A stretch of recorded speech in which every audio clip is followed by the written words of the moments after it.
de alarma es saber que tus vecinos de Boko Haram están decidiendo si te secuestran a ti o a tus hijas en tu casa o en la iglesia por la noche mientras duermes o por la mañana.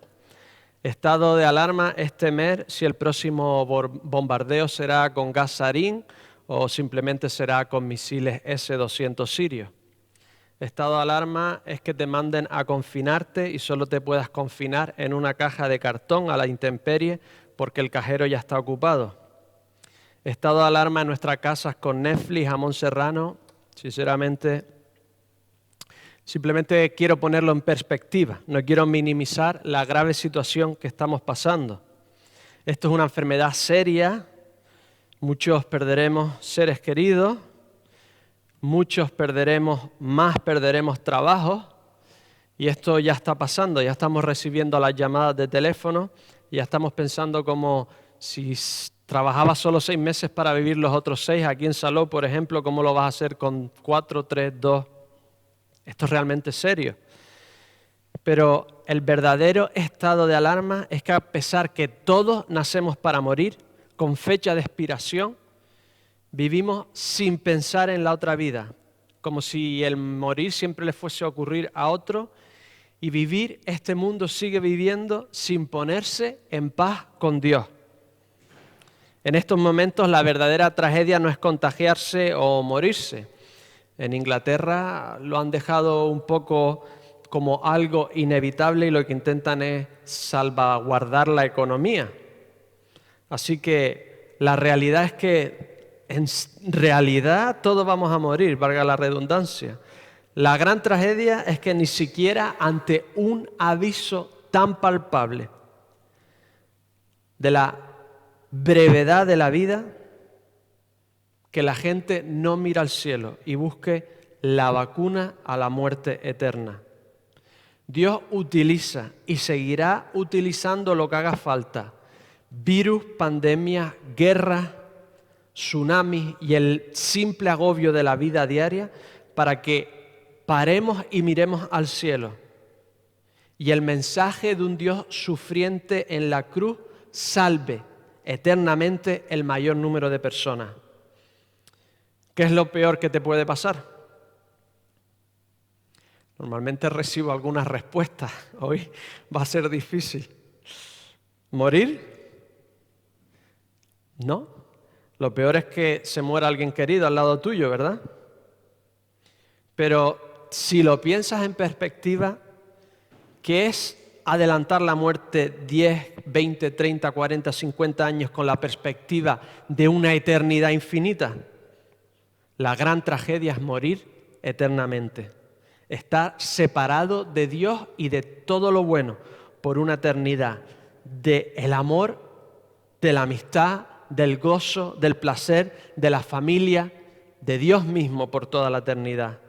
Y el mensaje que tenemos nosotros para esta sociedad es que nuestras almas son inmunes a la muerte y por tanto a la desesperación final. Si mi cristiandad no tiene nada que ofrecer ante una enfermedad mortal, mi cristiandad no sirve para nada. David Robertson escribió en su blog: escucha, el peor de los casos no es que el 100% de nosotros tengamos COVID-19 y el 3,4% muera. El peor de los casos sería si no hubiera Cristo ni Salvador. Un virus mucho peor y más infeccioso es el del pecado. El 100% de nosotros nacemos con él. Sin Dios, el 100% morirá por él. Pero fuimos creados para la eternidad. Y es por eso que tememos la muerte. La respuesta del mundo es entrar en pánico y comprar papel higiénico. La respuesta de la iglesia es mirar a Cristo. Estemos asustados o no, hayamos llenado el frigorífico o no, hayamos sido buenas personas o no, Dios tiene la solución final. Que cuando vamos a la otra vida, no tenemos que presentar nuestra vida ante un Dios completamente bueno y santo, sino que podemos presentar la vida completamente buena y santo del Señor Jesús en nuestro lugar.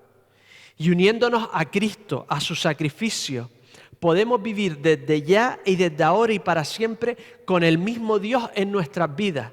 Dios ha venido a esta tierra, no tenemos que llegar a Él con nuestras buenas obras. Dios ha venido y ha hecho todo para salvarnos.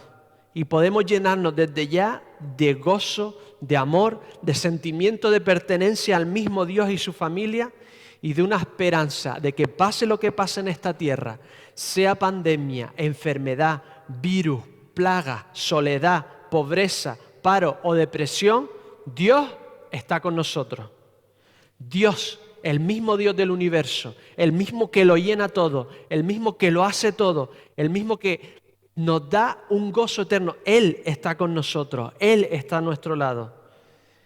Tenemos a un Dios que tiene su vida, nuestra vida en sus manos. Y por lo tanto no hay virus, bacteria o microorganismo que no nos pueda infectar sin que Él lo sepa y lo tenga ya todo orquestado. Que con Dios sabemos que Él está en control del COVID-19, del 20, del 30 y del 2000. Que si nos quedamos sin trabajo y nos enteramos que no tenemos dónde ir a trabajar, Dios es realmente dueño de todo. Él es realmente dueño de todo este mundo. Y si necesitamos ayuda, Él nos la va a prestar. Que con Él nuestras vidas es imposible que estemos confinados, porque la misma infinitud del cielo está en nuestros corazones. Y no hay mayor libertad que estar libres de culpa y de pecado. No hay mayor libertad que la de nuestros corazones, que la de nuestras almas y la de nuestras mentes, estando conectados a Dios, al Dios del universo. Tenemos que saber que con Dios, centrándonos en su amor infinito por nosotros, mirando lo que Él hizo en la cruz, torturado, avergonzado, expuesto, desnudo, despreciado y asesinado por morir por ti y por mí, para que nuestra muerte física solo fuese un pequeño paso hacia la verdadera vida, mirando ese derroche de amor infinito, ¿qué no hará Dios por nosotros en una pandemia? ¿Qué no hará Dios por nosotros en el paro? ¿Qué no hará Dios por nosotros en el hospital? ¿Qué no hará Dios por nosotros en el temor en nuestras casas? Así que oremos y démosle las gracias a Dios, porque Él tiene la solución final. Dios del cielo, gracias porque en ti tenemos verdadera esperanza. Gracias porque tú utilizas todo lo malo de este mundo para hacernos mirar hacia el cielo, para hacernos mirarte a ti y darnos cuenta de que este mundo no puede ser todo, tiene que haber algo más, tiene que haber otra forma de vivir, otra forma de tener esperanza. Gracias, Señor, porque tú viniste a esta tierra, tú sufriste vejación, tú sufriste pobreza, tú sufriste traición, tú sufriste tortura y sufrimiento, para que nosotros no la tengamos que sufrir eternamente. Gracias porque en ti hay una solución final al gran virus de nuestras vidas, que es el pecado. Al gran virus de nuestras vidas, que es no poder hacer el bien, no poder hacer todo el bien, todo el potencial del bien que tenemos. Gracias porque en ti tenemos una solución final, que es Cristo. Y te damos gracias en el nombre del Señor Jesús. Amén. Como iglesia estamos estudiando Santiago y ya vamos por el capítulo 2. La semana que viene seguiremos donde lo habíamos dejado. Pero en estas circunstancias no he podido resistirme de volver al principio de Santiago y leer estas palabras en un contexto no de vida fácil, en un contexto de persecución, de cárcel y de muerte. Mira lo que dice Santiago 1, del 1 al 3. Santiago, siervo de Dios y del Señor Jesucristo, a las 12 tribus que están en la dispersión, salud. Hermanos míos, tened por sumo gozo cuando os halléis en diversas pruebas, sabiendo que la prueba de vuestra fe produce paciencia. Santiago comienza con estas palabras. Santiago, siervo de Dios y del Señor Jesucristo. Santiago está siendo perseguido, la iglesia está siendo perseguida, pero él no se ve como una víctima, sino como un siervo en una situación de servicio. Porque el mundo al final está gobernado por Dios y sus propósitos. El universo es su propiedad, esta es su hacienda, son sus dominios, por los que los cristianos no nos podemos ver como víctimas de las circunstancias, perdidos en una selva de confusión y caos, donde el último fin es escondernos del coronavirus, sino que en medio de todos nosotros realmente somos siervos de Dios en medio de estas circunstancias que Dios ha querido que vivamos. Seguimos al servicio divino. No estamos aquí para campear como podamos el temporal, sino que seguimos al servicio de Dios que ha permitido estas circunstancias para que muchos más lo conozcan. Entonces, ante la pregunta de esta pandemia del coronavirus, como cristianos es ¿cómo podemos servir a Dios? Durante las grandes plagas de los últimos 2 milenios, sin profesionales que atendieran a los heridos y desinfectaran los hospitales, esos otros grandes héroes de esta epidemia, aquellos que limpian, aquellos que siguen sirviendo en un supermercado sin mascarilla y sin gafas. En todas estas grandes epidemias, los cristianos han sido conocidos por cuidar de los enfermos. Mientras Roma se iba a las montañas, ante la gran plaga, los cristianos se quedaban en las ciudades atendiendo a los enfermos. Hoy la situación es totalmente diferente. Este espíritu de servicio a los humanos, pase lo que pase, se ha filtrado en toda la sociedad y ahora tenemos profesionales pagados por ellos y más preparados que nosotros para servir a aquellos que están sufriendo. Entonces nuestra forma de servir a la sociedad no es ir por ahí esparciendo el virus, pero nuestra forma de servir a la sociedad no es quedarnos de brazos cruzados. Nosotros tenemos la oportunidad más que nunca de parar y orar por esta sociedad que nos rodea. Podemos traer comida a personas mayores sin entrar en contacto con ellos, estar atentos a los mayores, llamándolos. Hay personas que no se pueden conectar porque no saben cómo. Podemos llamar a las personas que tenemos alrededor, podemos contactar con ellos por redes sociales, pero sobre todo podemos orar y orar. No estamos en esta crisis escondiéndonos, sino estamos sirviendo a Dios allí donde estemos, orando y orando, trabajando y orando. No es lo mismo psicológicamente estar en una disposición de victimismo que en una disposición de ataque. Mentalmente se llevan las dificultades mejor cuando nos preparamos en alerta para la batalla que cuando te sientes una víctima.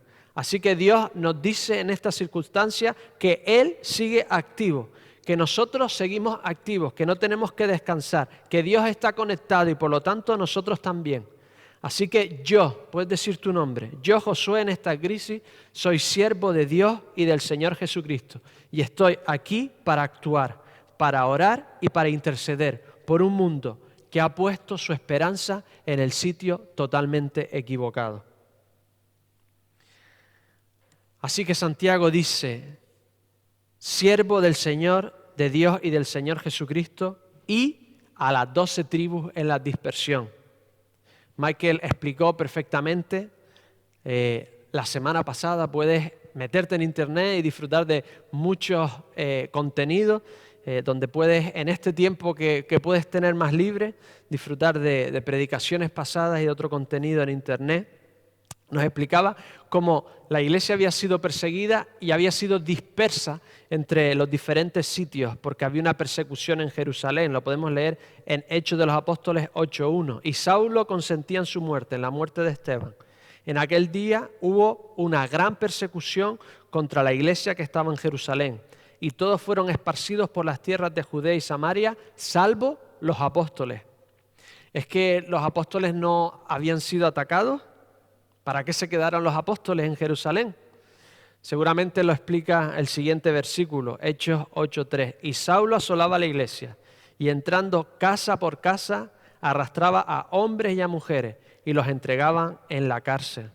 Persiguieron a los cristianos, los que pudieron huyeron, pero los que no le daba tiempo de huir eran metidos en la cárcel, ellos y su familia, así que los apóstoles seguramente se habían quedado para atenderlo. En la cárcel no tenías tu ración diaria y tu tiempo en el patio, era un sitio de tortura y ellos iban y servían a ellos y posiblemente a sus hijos que se habían quedado sin padre en sus casas y estaban allí, se habían quedado y no habían huido, que podía ser la opción más fácil para atender a los niños y a los mayores. Y en ese peligro, en ese verdadero confinamiento, en ese estado real de alarma, no se amilanaron, sino que Santiago dijo a aquellos que habían sido dispersos y a su iglesia: hermanos míos, gozaos profundamente cuando os halléis en diversas pruebas. ¿Gozaos? ¿Gozaos para qué? ¿Cómo nos podemos alegrar en el coronavirus? Lo dice en el siguiente versículo: sabiendo que la prueba de vuestra fe produce paciencia. Gozaos porque vuestra fe va a crecer. Pero, ¿qué me importa la fe? Ya me la dará Dios cuando llegue al cielo. Lo que yo quiero es no sufrir en esta tierra. Pero Santiago tiene una perspectiva eterna y sabe que de las pocas cosas que quedarán eternamente, que nos servirán para algo, será nuestra fe, lo que aprendamos de Jesús, lo que nos parezcamos más a Él. Y por eso dice que esta prueba temporal que tenemos que hacer, gozarnos porque nos va a madurar. La paciencia, habíamos visto ya hace unas semanas que siempre o muchas veces que aparecía algún aspecto de la fe aparecía siempre en la paciencia. Era como un distintivo de que tenías fe. No puedes tener amor si no tienes paciencia. No puedes tener benignidad si no tienes paciencia. Está hablando de la paciencia como un término general de que tu fe crezca. ¿Cómo refuerza el coronavirus tu fe? Estaba leyendo un artículo de Mark Oden, pastor en Nápoles, Italia, y decía algunas cosas que él había aprendido con toda esta crisis del coronavirus. He destacado algunos aspectos que él decía. Lo primero que dice aprender en medio de un estado de alerta, de emergencia total como el que sabemos que tienen allí, que ahora tenemos nosotros aquí, dice que él aprendido se ha dado cuenta de nuestra fragilidad. Salmo 103. El hombre como la hierba son sus días, florece como la flor del campo, que pasó el viento por ella y pereció, y su lugar no la conocerá más. Nos hace más conscientes de nuestra fragilidad, de que realmente solo somos polvo y que al polvo volveremos. Nuestra fragilidad nos tiene que hacer pensar qué es lo que realmente valoramos, a qué nos agarramos, qué es lo que hacemos, cómo adoramos a Dios en nuestras vidas. Pero el Salmo no se queda ahí. El 17 dice: mas la misericordia del Señor desde el siglo y hasta el siglo sobre los que le temen, y su justicia sobre los hijos de los hijos, sobre los que guardan su pacto y los que se acuerdan de sus mandamientos para obedecerlos por obra. Somos nada en esta tierra, pero Dios tiene misericordia de nosotros y nos hará de nosotros absolutamente todo. Somos polvo, pero Dios lo ha glorificado. Él nos ha hecho sus hijos con una misión en esta tierra. Así que en esta tierra donde somos tan frágiles, ¿qué tenemos que hacer? Salmo 90, 12. Enséñanos de tal modo a contar nuestros días, que traigamos al corazón sabiduría. ¿Qué podemos hacer? ¿Qué podemos hacer en nuestras casas? Es tiempo de parar. Estad quietos y conoced que yo soy Dios. Es un tiempo, en cierta forma, de resetearlo todo. Dicen que en el ayuno, en la falta de comida, las células se van comiendo lo que no es esencial, las bacterias, las células dañinas. Así que en este trabajo, en este ayuno de trabajo, en este ayuno de reuniones sociales, de actividad, pensemos qué cosas son dañinas de nuestras vidas, cuáles no son necesarias, cuáles me están desviando de lo esencial de mi misión. ¿Qué es realmente importante en esta vida? Porque soy frágil, porque en cualquier momento estoy aquí y en cualquier momento no estoy. Porque en este tiempo prestado que Dios me ha dado, cada segundo es un préstamo de Dios para utilizarlo para Él y para los demás. Lo primero que he aprendido es su fragilidad. Lo segundo es total falta de control. Intentamos dominarlo todo, intentamos controlarlo todo. Creemos que podemos controlar nuestras vidas. Incluso en esta crisis intentamos controlar lo que tocamos, lo que no tocamos. Yo he intentado no tocarme la cara y prácticamente fallo cada 3 minutos.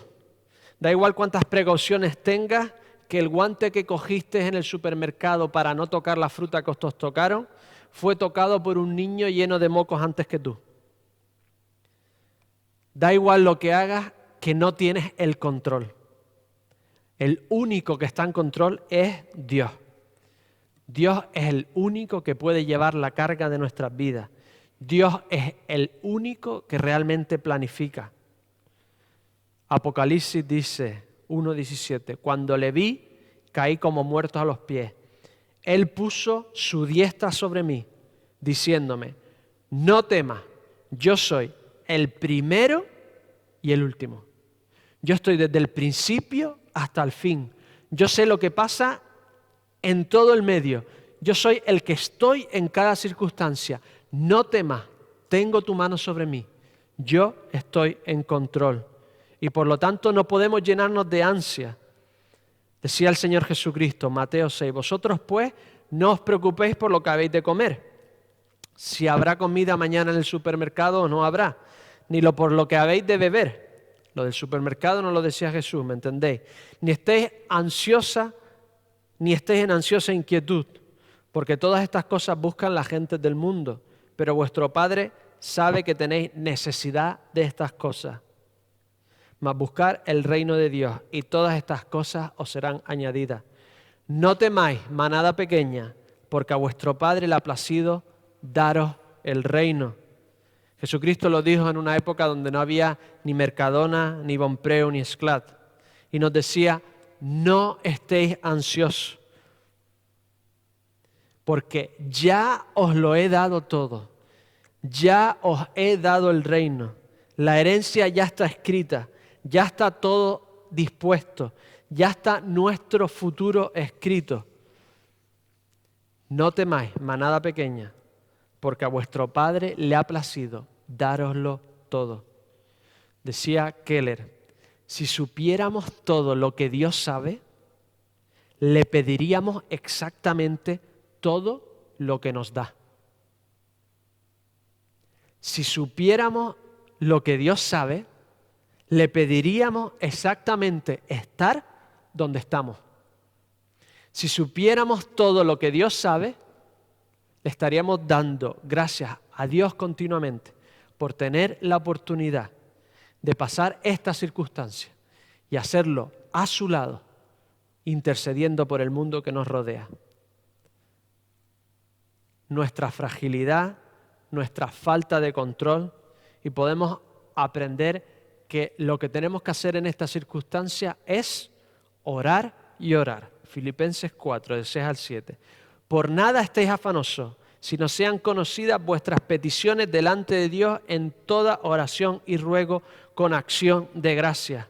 Y la paz de Dios, que sobrepasa todo entendimiento, guardará vuestros corazones y vuestros pensamientos en Cristo Jesús. Lo decía un hombre que había sido apaleado, que había sufrido naufragio, que había sido puesto en la cárcel varias veces y decía, por nada estéis afanosos. Si nos viera el apóstol Pablo en nuestras casas, con el coche en nuestro garaje, con el frigorífico lleno, nos diría exactamente lo mismo. Por nada estéis afanosos, sino sean conocidas vuestras peticiones delante de Dios en toda oración y ruego. El antídoto a no estar ansioso no es dejar de estar ansioso. El antídoto, dice Pablo, es ponernos de rodillas y orarle a Dios.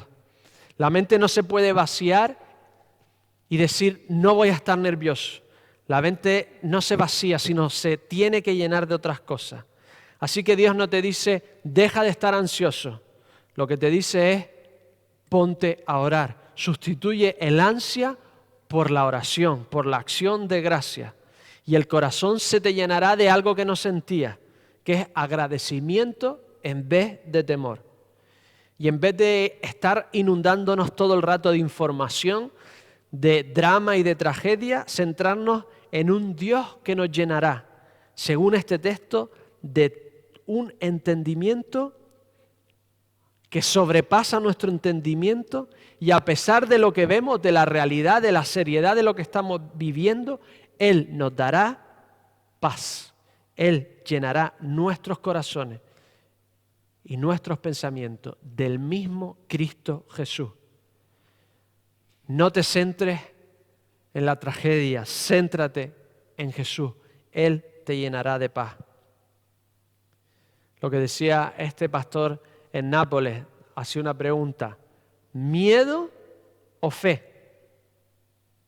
No temáis es una frase repetida decenas de veces en la Biblia porque tenemos una tendencia natural a temer. Pero mira lo que decía el salmista, Salmo 27:1. El Señor es mi luz y mi salvación. ¿De quién o de qué temeré? El Señor es la fortaleza de mi vida. ¿De quién o de qué he de atemorizarme? ¿Qué es lo peor que nos puede pasar? ¿Qué es lo peor que le puede pasar a aquellos que están alrededor nuestro? Jesús dijo: yo soy la resurrección y la vida. El que cree en mí, aunque esté muerto, vivirá. Y todo aquel que cree en mí no morirá eternamente. ¿Crees esto? ¿Miedo o fe? Y Santiago sigue diciendo: pero que tenga la paciencia su obra completa, versículo 4, para que seáis perfectos y cabales, sin que os falte cosa alguna. Según este texto, ¿sabes que necesitábamos el coronavirus para completar lo que nos faltaba a nuestra fe?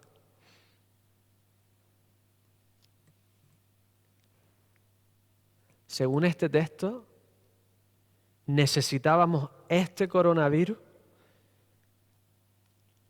para ser más perfectos y más cabales, para que no nos faltara cosa alguna. ¿Qué es lo que necesitábamos completar de nuestra fe? Así que lo que tenemos que hacer es orar con gozo para recibir aquello que nos faltaba.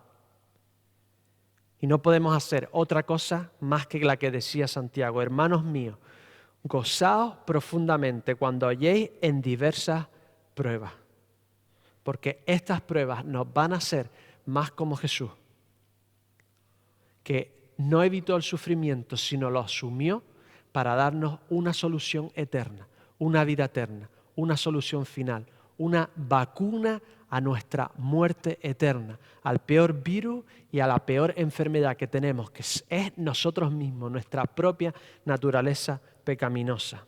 Así que vamos a orar. Y después de orar yo, le voy a pedir a nuestros hermanos que han venido en guiarnos con una última canción y una última oración. Pero oremos con las palabras de Romanos. Romanos 31 al 39. Lo puedes abrir en tus casas y lo puedes adaptar a ti mismo. Dice esto: ¿qué pues diremos del coronavirus, Señor? Si tú eres por nosotros, ¿quién contra nosotros? Tú, Señor, que no escatimaste ni a tu propio Hijo, sino que lo entregaste por todos nosotros, ¿cómo no nos darás también con Él todas las cosas? ¿Quién acusará a los escogidos de Dios? Dios es el que justifica.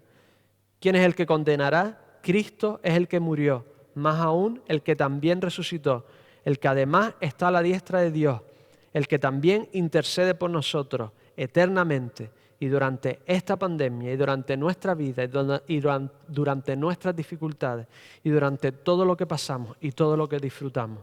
Versículo 35. ¿Quién nos separará del amor de Cristo? ¿Tribulación o angustia o persecución o hambre o desnudez o coronavirus o pandemia o recesión económica o paro o peligro o espada? Como está escrito: por causa de ti somos muertos todo el tiempo. Somos contados como ovejas de matadero. Antes, en todas estas cosas somos más que vencedores por medio de aquel que nos amó. Por lo cual estamos seguros que ni la muerte ni la vida, ni enfermedad, ni confinamiento, ni pandemia, ni ángeles, ni principados, ni potestades, ni lo presente, ni lo porvenir, ni lo alto, ni lo profundo, ni ninguna otra cosa creada nos podrá separar del amor de Dios, que es en Cristo Jesús, Señor nuestro. Señor, gracias, porque en ti lo tenemos absolutamente todo. En tu nombre, amén. Que el Señor os bendiga.